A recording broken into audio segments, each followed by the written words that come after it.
Pagkakaroon sa mga kabatanunan, di pa itagos-ipal nga pagamana.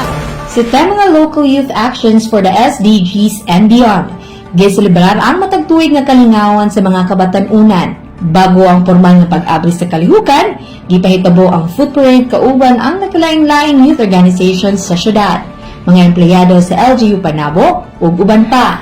Sa Senior Susan Executive Secretary John Relampagos, opisyal nga giabrihan ang pagsuulog sa Linggo ng Kabataan 2025. Human, nanupausap sa katungdanan ang mga city junior officials karong tuiga sa atubangan ni City Vice Mayor Franklin D. Hintiles. Sila nagrepresenta sa matag opisyalis sa lokal nga panggamhanan sa Panabo. Gikan sa Mayot, City Vice Mayor, mga konsehales, apil nga ang posisyon ni Executive Secretary. Sa unang adlaw sa aktibidades, highlight usab ang mga kompetisyon nga gitambungan sa mga kabatanunan. Apil niini ang baile sa kalye, kini napakita sa abundang kultura sa syudad sa Panabo, pinaagi sa pagsayaw, spoken poetry ug Zumba competition. Ihatag ang mensahe sa Local Youth and Development Officer Lester Bibo Fongo alang sa mga kabatanunan sa syudad.